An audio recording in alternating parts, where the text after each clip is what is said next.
Awesome. Rock and roll. Rock and roll. And it's my great pleasure to be able to introduce to you Deborah Ann Davis. Deborah Ann Davis is an award-winning author, speaker, and coach with over 3 decades of experience in middle school and high school education.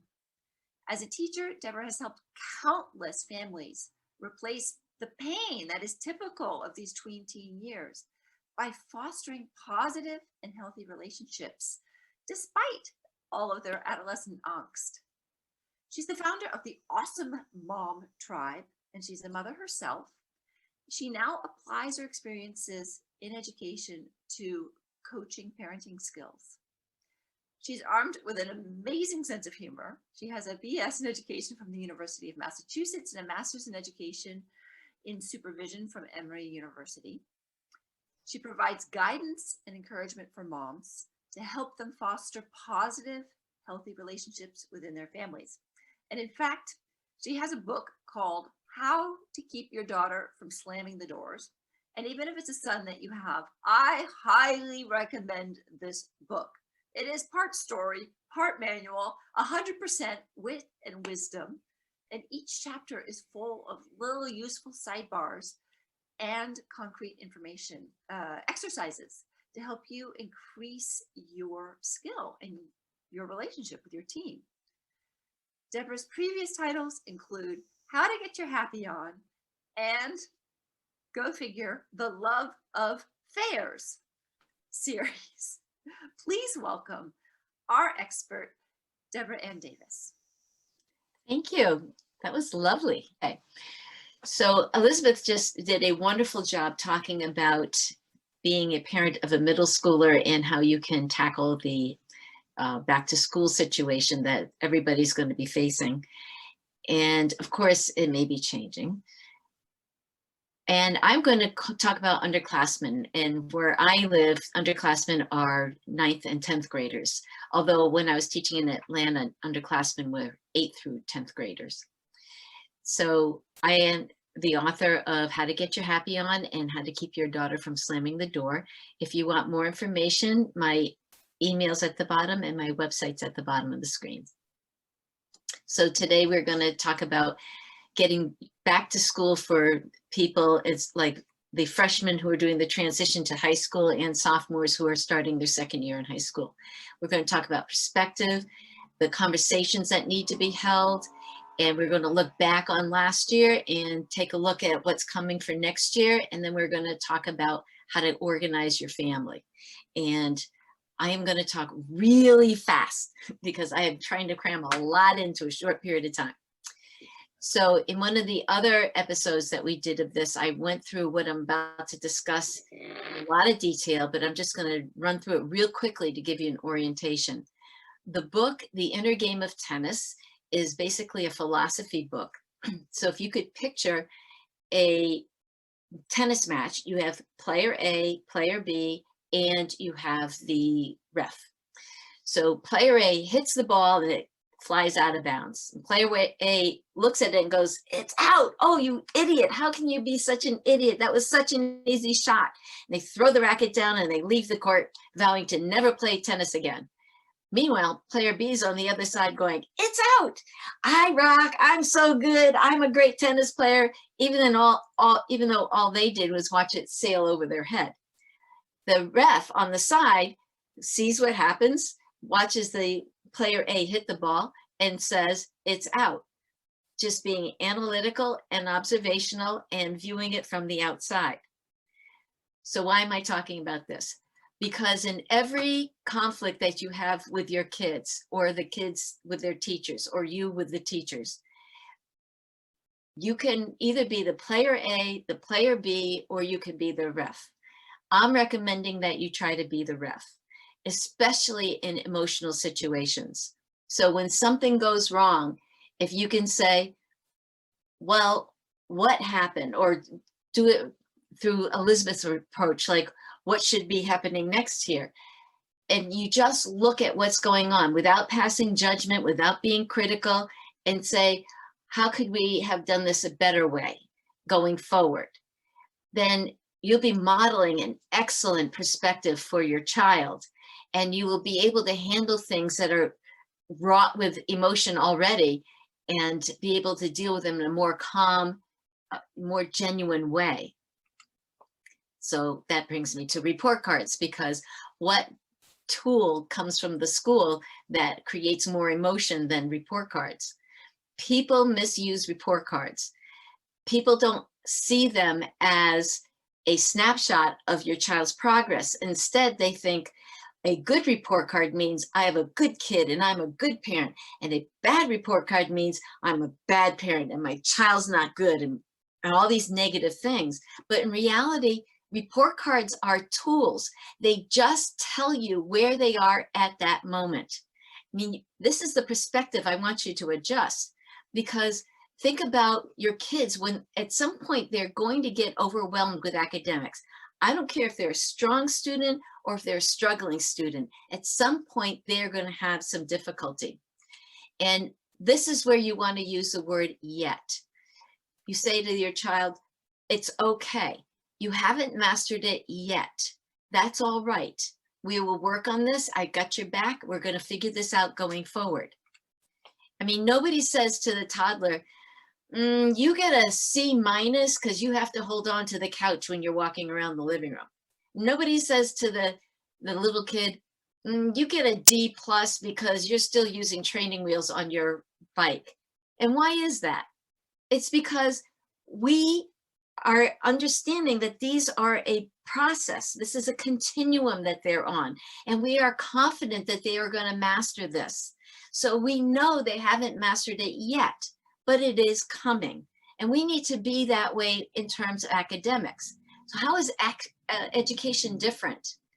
Education has these arbitrary deadlines, the quarterly ending with the report card, the June ending of the school year. So we're saying you have to master it within this amount of time. So they didn't master it during that amount of time. That doesn't mean they're not going to master it, especially after the screwy year we just all had. They may not have mastered everything that was expected this year. So you've got a couple of weeks before school starts, so you can help them with that. And I'm not saying march into the room and say, okay, summer's over, we need to start getting you ready for school. I've got ways for you to approach it. That's what today's discussion's about. So this is about holding the difficult conversations. What you want to do is decide about what your topic is going to be, and then you set the stage for the conversation. My favorite stage with my daughter was the front stoop with a bottle of nail polish. We would sit shoulder to shoulder, bent over our knees, painting our toenails, and we would talk about the things that are difficult for kids to talk about. And I would raise the points that I knew that she was going to be having trouble with. Of course, I was a high school teacher, so I knew what she was going to be running into, and also when she was doing middle school. So I had a little bit of an advantage, but you could take advantage of this.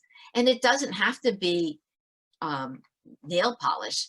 It can be cooking something together, or painting a room together, or exercising together, or doing a family garden together. Just something where you're shoulder to shoulder and they're not watching the expressions on your face, and they're just hearing the words and they're feeling relaxed in the situation. That's when you hold the conversations and you set it up purposefully. So start with the easy what if discussions, because these are on your kids' minds anyway. What if school is hybrid again next year? What if school is distance learning next year? What if school switches up in the middle of the year?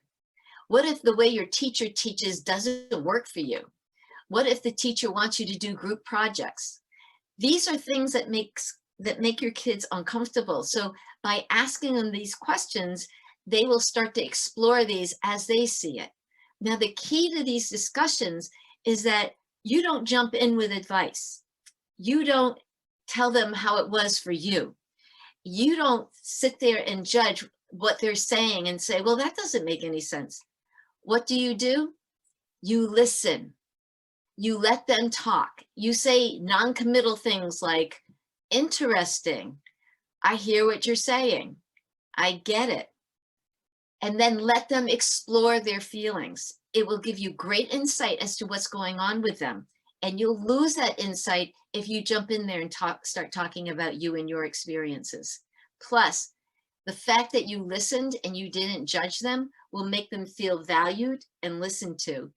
And when there is a difficult conversation that they need to have with you, they'll feel more confident about coming to you because they already know you listen. Now, there's certain things that you don't negotiate with them. You don't have you can allow them to talk about it, but you don't change your mind on it. And I call these the non-negotiables. That's anything to do with their education, their health, or their safety. They have unformed brains. The cosmic joke is the last part of the brain to form is the frontal lobe, which is the logic and reasoning part of the brain. So that means they're not prepared to do logic and reasoning, but they're very prepared to do emotional. That means you have to be in charge of the education, the health, and the safety. They cannot see the big picture. And this is not done until they're like 26 years old, which is post-college, and that's when the frontal lobe is fully formed, 26, late 20s. So in health, anything that boosts their immune system, that's up to you. That includes their nutrition. That includes their sleep. That also includes their screen time, because electronics give off EMFs, and they are known to be sleep disruptors. So if they're going to keep things in their room, the phone needs to be on do not disturb, airplane mode, or shut off. And so does all their computers and things like that are in the room. It interferes with their sleep and therefore their health. So all those things either need to be taken out of the room while they're charging overnight, or they need to be shut off during the night. In their education, you can talk to them about the amount of time they're putting in on their homework and help them with their study schedules in terms of letting them have some input, but you are the one who decides whether or not they're successfully achieving their goals based on the time that's being allotted. And then safety and driving and parties. If you have sophomores, then driving is going to be on the table this year. So you need to be thinking about this ahead of time about how you're going to handle those talks. In terms of parties, I'm a strict no parties person because this is the way I look at it. You're going to say to your kid, all right, you can go to this party, but even though there'll be alcohol there, you can't drink. And even though there'll be pot there, you can't smoke or get high. And even though there'll be somebody there you have a crush on, you can't hook up. And go and have a good time being the only straight person in the whole place. Now, what sense does that make? Go in there in the midst of all those unformed logic and reasoning centers and make good decisions. Have a good time. So that's why I don't approve of parties. But that doesn't mean they don't interact with the opposite sex. All you have to do is set up a situation where they can do that safely. Bowling, trips to carnivals or fairs, roller skating, anything that allows them to be with people and interact with people and you don't have these other worries. Now, maybe you've got a strained relationship and you want to start these conversations, but when you approach your child, you get some snarling. So I recommend using the side door. I call this the casual side door method. First thing you do is you pick something to talk about, something having nothing to do with any kind of rule or discipline or anything like that. Something from your memories or a book or a magazine. And once you pick the thing that you want to share with them, then you approach your child and you say, I have something I want to share with you. And I want to know if you got 10 minutes now, or would it be better to do it after dinner? So you give them two time choices. You don't say, can I talk to you about this? Because that's a yes or no question. Don't do that. Give them two time choices that you are good with, and then let them pick one. But be prepared in case they say now. So you share the thing that you found, the oddity or the interesting thing, and then you use their reaction for the direction of the question that you're going to ask them. And then you ask a casual question. So how do you think your best friend would react to this thing? How do you think the character in a movie like Thor or the Black Widow, how do you think they would react in this situation? What do you think the kids in your grade would feel about this? And then you listen. You listen, you say, huh, and then you leave. You go back to what you were doing. You make the whole thing casual and quick. You come into their life, you have a nice, positive, short interaction with them, and you leave. And they're bobbing around in the wake of your positive interaction. And the more times you do this, the more relaxed they'll be when you approach them. So when it's time for you to set the stage to have one of those talks with them outside, or wherever you're going to do the nail polish or the cooking inside, then they're more receptive because they have more trust in you and your process. So here's a topic you can try if you don't want to spend the time right now creating an idea for yourself. Recognizing facial expressions. So they did a study a couple of decades ago where they showed people different facial expressions and had them name them. So I'm going to show you the picture that they actually used, and I'm going to give you a couple of seconds to identify the emotions yourself. So here it is.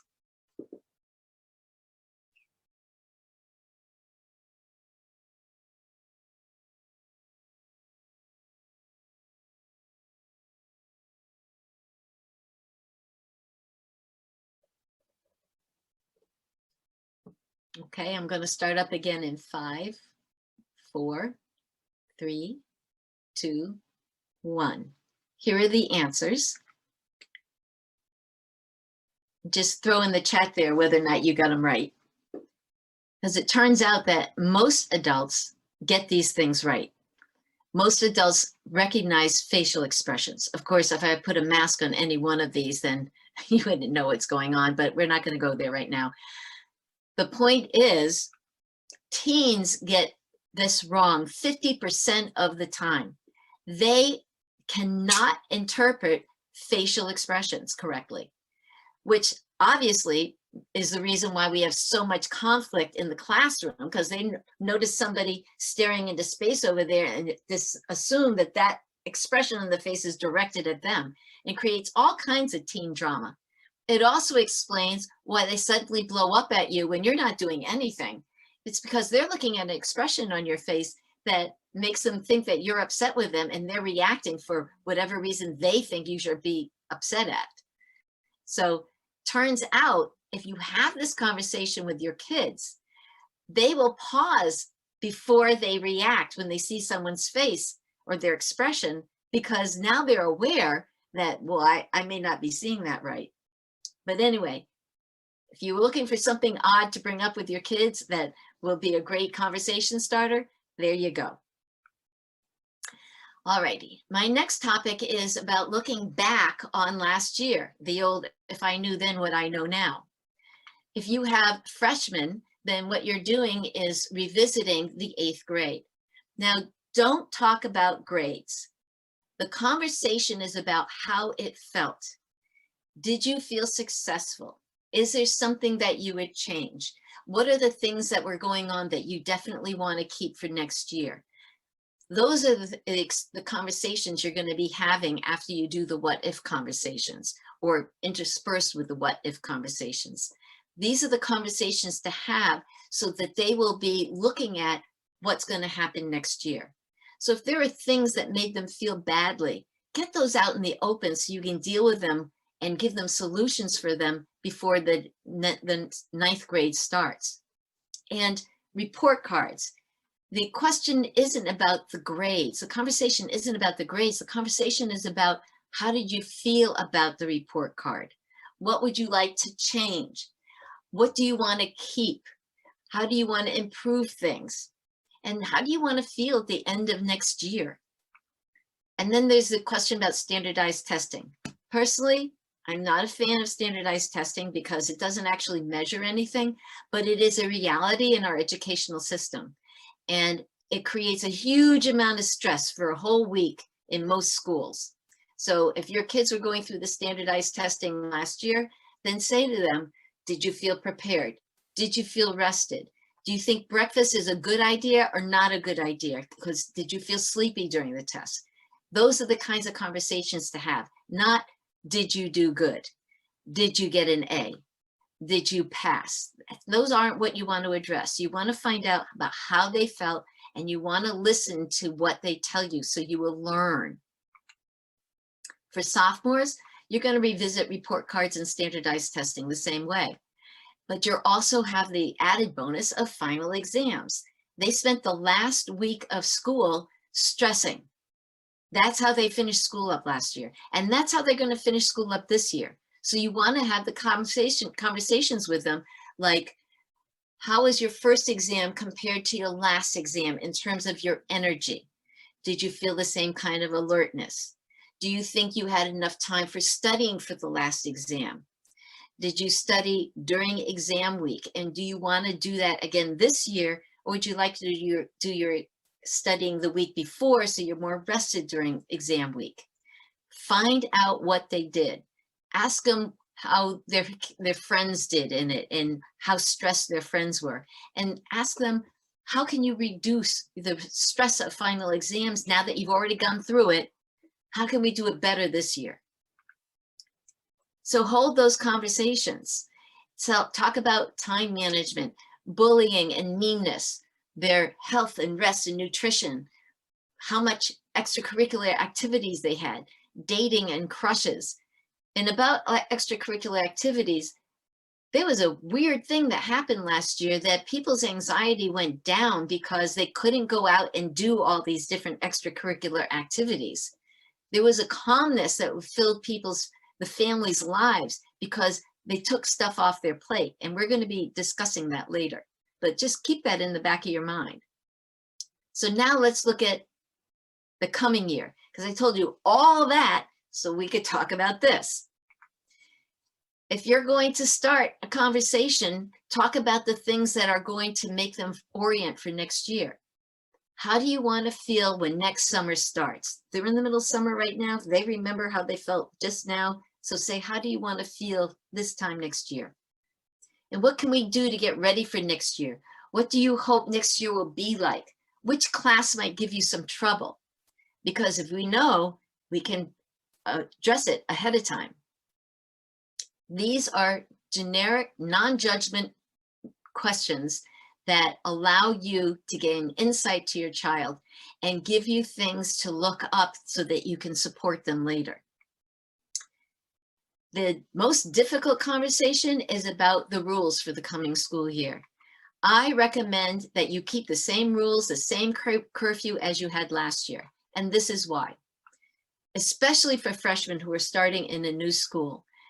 If you are going to have, and this goes for sophomores too, new classroom, new teachers, new classmates, new subjects, academic subjects, new obligations, your whole life is going to be starting brand new.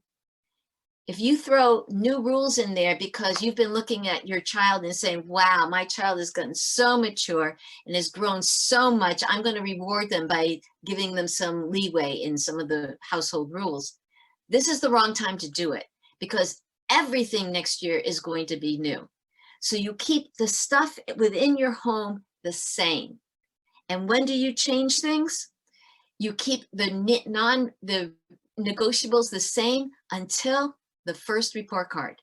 Once you get the first report card and you see that in this new world, the kids are doing well, then you can say, I'm going to talk to you about giving you a little bit more leeway, maybe a later bedtime or stay out later, whatever you want to say, but not until you know that got a handle on the new school year. Now, for going to the next year, walk the halls before school starts. This is an absolute must for freshmen. For sophomores, it's a very strong suggestion, even if they were in that school the year before.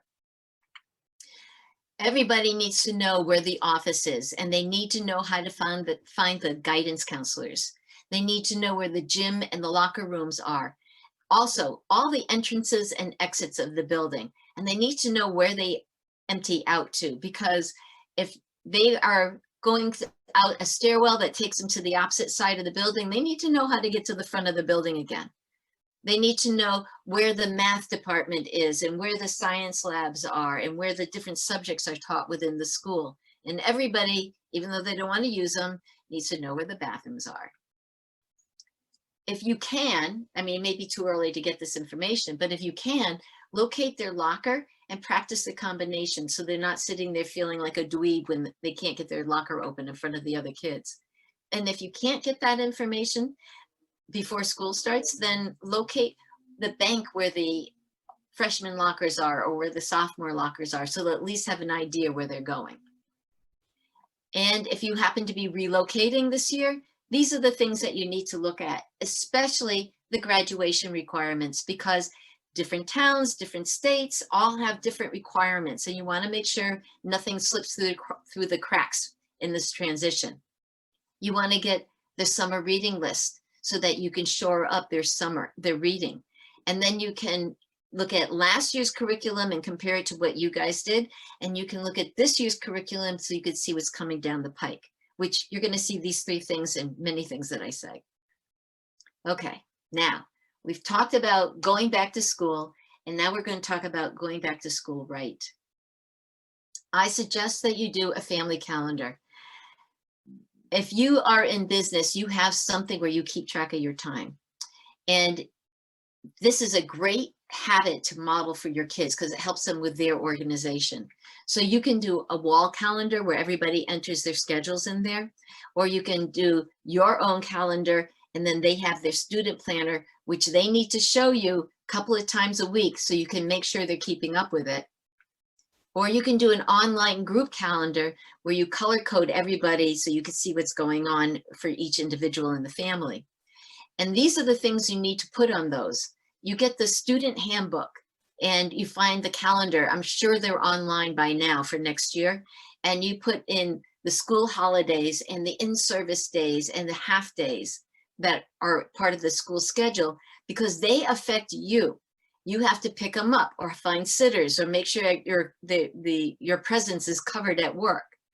Also, if they're going to play sports, you need to put in all the games and all the practices. And any clubs that they want to join, then you have to account for when they meet and any activities that they hold. Which brings me to the plenty of time myth. I'm about to freak you out a little bit, so take a deep breath. We all think we have plenty of time to fit it all in. And you can blame the media on that because they all make it look like everybody's fitting it in except you. So we have a finite plate of time and we load up all these things onto our plate and we get it full and balanced. We say, okay, I'm good to go. And then something changes, like the washing machine dies. So now you have to research a new washing machine. You have to buy the new washing machine. You have to be there when the person comes in and installs it and gets the other one out. And you have to figure out what to do with the laundry until that gets settled. So what do? Do we take something out of our plate and say, here, I'll put this washing machine issue in there? No, we cram the washing machine issue in there and everything starts to get unbalanced and you have to make sure it doesn't fall off your plate. And then one of the kids gets sick. So now, instead of saying, I'm going to step away from this and take care of my kid, you say, okay, now I'm going to take care of the kid and make chicken soup and all this other stuff. And we create this concept that we're modeling for our kids that you just keep adding on more.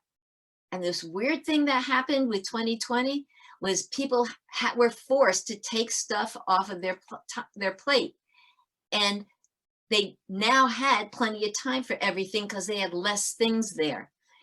So when you're planning this year for your child and for yourself, do you really want to cram your plate full again? I mean, let's look at your school stuff. I recommend everybody do 2-week check-ins. And this is in keeping with some stuff that Elizabeth was referring to before. If you're telling your kids that you're doing 2-week check-ins with their teachers, then you don't have to worry about them thinking like you're going behind their back. Plus, 2 weeks is a small enough chunk of time that if your child starts to let things slide, it can be repaired and without messing up their grade. Then this 2-week period gives them time to fail. because in middle school, it's a good time for them to try failing, but it doesn't matter because the college people aren't looking at that. But in high school, you kind of get some free leeway for the freshman year, but they're still looking at their grades for college entrance and stuff like that. So letting your kids know you're going to do 2-week check-ins will let them know that mom's going to be checking up on me or dad's going to be checking up on me. So I can't let this slide. Plus, it gives them a good card to play when they're being pressured by the other kids. I can't. My mom's going to contact the teachers in 2 weeks and I have to make sure I take care of this. I told my daughter to play the mom card anytime she wanted. Now, you also have exams coming up, and depending on your school and your child, they may be doing AP exams in May or final exams in June, but they also, some schools do mid-year exams in December. So put those on your calendar. You need to schedule these things. And you also need to schedule the study time. And I vote for minimally the week before the exams, optimally the month before. And that means that they start with 15 minutes a night reviewing their notebooks. That's all you do for a whole month before. So that week before exams, they're familiar with everything that came from the beginning of the year. Plus, on top of that, you've got school sports and the games and practices for both of those, not to mention the exhaustion that they have when they're getting back into shape in the beginning of the season. And you've got volunteer work that many schools require as part of the graduation requirements. Driver's ed for your sophomores and for your juniors. And kids are going to participate in plays, recitals, and concerts, whether they are doing them themselves or they being there as audience for their friends. So that's a lot of school stuff. And all of that is with homework and projects. But it isn't just school stuff that you're trying to organize. It's family stuff, first and foremost. You need to have weekly family time and schedule your family vacations and emphasize the importance of downtime and relaxation for everybody in your household. So now you got your school stuff, you got your family stuff. Let's talk about the other stuff. Your kids are going to want to hang out with friends. That's a given. And that is a time consumer. And if they play any kind of league sports like Little League or AAU, there's practice and games for that. They may want to have an after school job like mowing lawns or babysitting. And don't forget time for worship. Clubs and hobbies that your kids want to do on their own, not things that they are signed up for. That they are all time consumers. So when you are organizing a schedule for your kids and you want things to be calmer in your family's life, then keep this in mind and allow for these things. Oh, and don't forget your health and hygiene, the thing that we always leave for last. So quickly, I'm almost done here. Before summer's over, here are some things you can do. First thing I would do is take the learning styles inventory. And if you send me an email at info@deborahanndavis.com, I will send this to you. The learning styles inventory helps you understand how your child learns best and the things that are weak so that you can help them get stronger in those areas. Plus, your teachers have a teaching style that matches their learning style because that's what makes sense to them the way the world is. So if your child has a different learning style than the teacher, they may be having difficulty in that class. And using this tool, the Learning Styles Inventory, you can address those differences and find ways for your child to show their learning what's going on in a way the teacher can receive it. Also use the next couple of weeks for boosting math and reading. Don't worry about science, don't worry about social studies. Look at the math class they had last year and find some holes in it and say, this is how we're going to strengthen you for next year. Or look at what's coming up next year and find out what's going to be taught immediately in math and teach it to them now. Find out where they're going to be reading. Have them do a little bit of reading every day in the room with you while you're reading. Check last year's and next year's curriculums to base this on. And like I've said before, all right, I clicked something I shouldn't have. Hang on a second. All right, there we go. What you want to do is search you don't want to come on strong and say, okay, summer's over. You want to find fun ways to teach blah, blah, blah, math, reading, algebra, geometry, whatever it was, even if it's like a title of a book they were supposed to have read, fun ways to teach it, and then come up with interesting, fun ways to address these topics that you want to strengthen in your child in the next couple of weeks. Or have them research it and find fun ways for them to learn it, because they'll start poking around and exploring things, especially like math games. Oops, all right, hang on. So that is the end of what I want to discuss. I want to say thank you very much for listening, and Clarissa is up next. If you have any questions or you want to take advantage of my coaching, then contact me via email. And as a person who signed up for this, you will automatically be receiving my monthly newsletter called Merry Meddling, which will give you a lot of information about things that you can deal with your children. And you can also get a free parenting coaching session with me. Just contact me through my website or email me, and you fill out a questionnaire so we don't have to take up our time learning about you.